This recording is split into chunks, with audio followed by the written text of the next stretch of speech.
Hey everybody, Roger Levin here with your orthodontic practice production pearl of the week.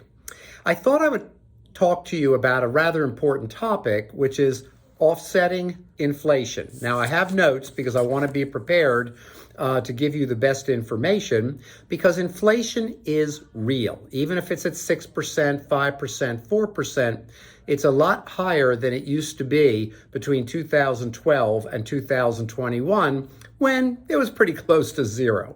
So the first thing you need to do is raise your fees. Orthodontists are often skittish or inhibited about raising fees in challenging times, and they think if they keep their fee where it is, that will take care of the problem. The answer, by the way, is no. I won't get into this in this video, but it's about customer service. It's about building more value.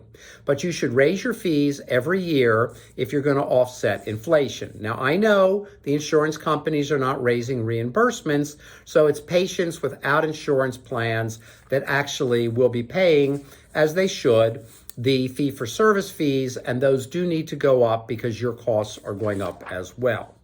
Number two, decrease your overhead costs. Overhead doesn't rise equally in all categories. When I talk to orthodontists, they often talk to me about overhead rises by percentage.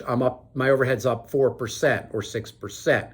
Well, it may be, but it may not be up in this category, and it may be up way too much in this category. So I want you to think about that and go through your expenses, see where your overhead's higher, and take steps like bidding out, changing companies, making decisions so you can move forward in bringing overhead down. There are a lot of ways to reduce overhead, and I'll try to cover that in another one of these pearls.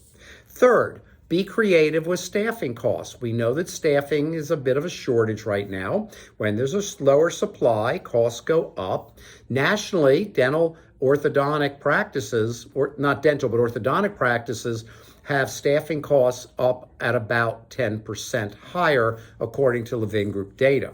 One thing you can do is put in bonuses. Bonuses are variable costs. They only get paid when production or performance goes up, depending on the type of bonus, and staff love the opportunity to do far better if the practice does better as well.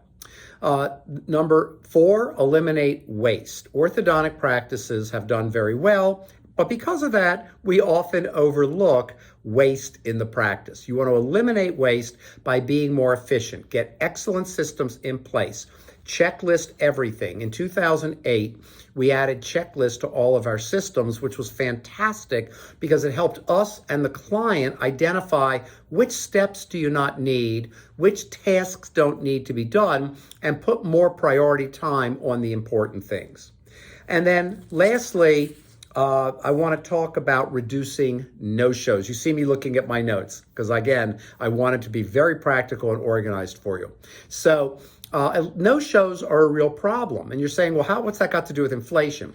No-shows are unused chair time. You'll never get it back. And unused chair time means no revenue. Yeah, I know you charge a flat fee for ortho and you think of your $5,000 or $6,000 or $7,000 fee, but in reality, you really should have the fee broken down, just in a mental framework each time a patient comes in. This visit was $100 or $200 or whatever. Well, when the chair's empty, there's no revenue for that patient going against overhead.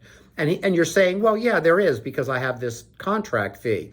Right, but when you have overdue D-bonds, there's zero profit in an overdue D-bond, and now you're beyond the contract fee, and there's zero contribution to overhead.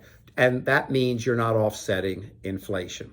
As always, I wish you increased practice production and referrals every year, and I'll see you next week.